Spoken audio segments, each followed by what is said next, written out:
Item ಯಾವುದೇ ಇರಲಿ try ಮಾಡಿ ಆಚಿ ಚಿಕನ್ ಮಸಾಲಾ.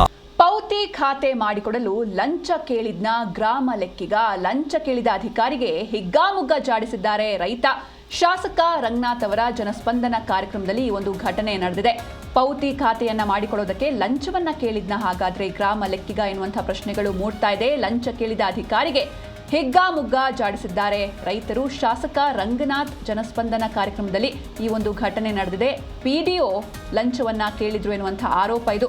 ಲಂಚ ಕೇಳಿದ ಸಾಕ್ಷಿಯನ್ನ ಶಾಸಕರ ಮುಂದಿಟ್ಟಿದ್ದಾರೆ ರೈತನ ಬಳಿಯೇ ಲಂಚ ಕೇಳ್ತೀರಾ, ನಾವು ದುಡ್ಡನ್ನ ಎಲ್ಲಿಂದ ತರಬೇಕು ಅಂತ ಪ್ರಶ್ನೆ ಮಾಡಿದ್ದಾರೆ. ಹಾಗೆ ಆರ್ಐ ನೀನೇನ್ ಮಾಡ್ತಿದ್ದೀಯಾ ಅಂತ ಅವರಿಗೂ ಕೂಡ ತರಾಟೆಯನ್ನ ತೆಗೆದುಕೊಂಡಿದ್ದಾರೆ ರೈತ.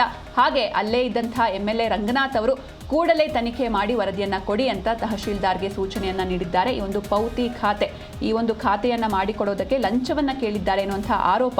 ಈ ಪೌತಿ ಖಾತೆ ಅಂತ ಅಂದ್ರೆ ಕೃಷಿ ಜಮೀನಿನ ಮೂಲ ಮಾಲೀಕರು ಡೆತ್ ಆದ್ರೆ ಅವರ ನಂತರ ಕಾನೂನುಬದ್ಧ ವಾರಸುದಾರರು ಅಂದ್ರೆ ಮಕ್ಕಳಾಗಿರ್ಬೋದು, ಹೆಂಡತಿ ಆಗಿರ್ಬೋದು, ಅವರ ಹೆಸರಿಗೆ ಜಮೀನಿನ ದಾಖಲೆಗಳನ್ನ ಟ್ರಾನ್ಸ್ಫರ್ ಮಾಡುವಂತಹ ಪ್ರೋಸೆಸ್. ಇದನ್ನ ಮಾಡಿಕೊಡೋದಕ್ಕೆ ಇದು ಒಂದು ಕಂಪಲ್ಸರಿ ಪ್ರಾಸೆಸ್ ಇದು. ಆದ್ರೆ ಇದನ್ನ ಮಾಡಿಕೊಡೋದಕ್ಕೆ ಲಂಚವನ್ನ ಕೇಳಿದ್ದಾರೆ ಆ ಒಂದು ಗ್ರಾಮದ PDO ಎನ್ನುವಂತಹ ಆರೋಪ ಕೇಳಿ ಬಂದಿದೆ.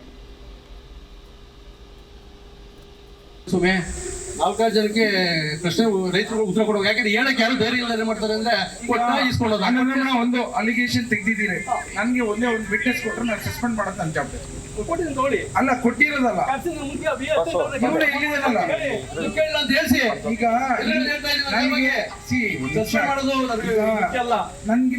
ನನ್ಗೆ ಇದು ಕುಣಿಗಲಲ್ಲಿ ಅಧಿಕಾರಿಗಳು ದುಡ್ಡು ತೆಗೆದುಕೊತಾ ಇದಾರೆ ಅಂದ್ರೆ ನಾನು ಸುಮ್ಮನೆ ಇರ್ಲಿಕ್ಕೆ ಆಗಲ್ಲ. ನನಗೆ ಇದು ಎಂಕ್ವೈರಿ ಈಗ ತಹಸೀಲ್ದಾರ್ಗೆ ಒಂದು ಇನ್ಸ್ಟ್ರಕ್ಷನ್ ಕೊಡ್ತಾ ಇದೀನಿ. ತಹಸೀಲ್ದಾರ್ ಅವರೇ, ಸಾಹೇಬ್ರು ನಮಗೆ ಒಂದು ವಸ್ತ್ರಲಿನೇ ಒಂದು ಮಾತು ಹೇಳ್ಬಿಟ್ಟಿದ್ದಾರೆ, ಯಾವ ರೈತರ ಜೇಬಿಗೂ ಕೂಡ ಕೈ ಹಾಕ್ಬಾರ್ದು ಅಂತ. ನಾನು ನಮ್ಮ ಅಧಿಕಾರಿಗಳಿಗೆ ಸೇಮ್ ಡೇ ನಾನು ಮೀಟಿಂಗ್ ತಗೊಂಡು ಆನಂತರ ಹೇಳ್ತಿರಂತ ಕಂಪ್ಲೇಂಟ್ ನ ತಗೊಂಡು ಎಂಕ್ವೈರಿ ಮಾಡ್ಬಿಟ್ಟು ಆ ತರ ಇದ್ರೆ ನನಗೆ ನೋಟಿಸ್ ಕೊಟ್ಬಿಟ್ಟು ಅವನೇನಾರ ಆ ತರ ಕಂಡಲ್ಲಿ ಸಸ್ಪೆಂಡ್ ಮಾಡ್ರಿ. ನೋಡಿ ಯಾಕೆ ಮಾಡಿಲ್ಲ, ಚೆಕ್ ಲಿಸ್ಟ್ ತಗೊಂಡು ಯಾಕೆ ಮಾಡಿಲ್ಲ? ಎಷ್ಟು ದಿನ ಬೇಕ್ರಿ ಮಾಡಕ್ಕೆ? ಇದಾದ್ಮೇಲೆ ಒಂದು ವಾರದ ಮೇಲ್ಪಟ್ಟ ಕೊಟ್ಟರು ಖಾತೆಗಳಾಗಿದೆ. ಏನ್ ಮಾಡ್ತಾ ಇದೀವಿ? ನೀನ್ ಏನ್ ಮಾಡ್ತಾ ಇದೀಯಪ್ಪ? ಇವೆಲ್ಲ ಚೆಕ್ ಮಾಡಿದ್ರೆ ಏನ್ ಮಾಡ್ತಾ ಇದ್ಯಾ? ಏನ್ ಅನ್ಕೊಂಡಿದ್ಯಾ ನೀನು?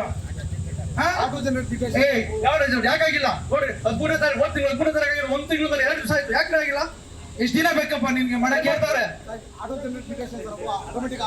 ಯಾಕಾಗಿಲ್ಲ?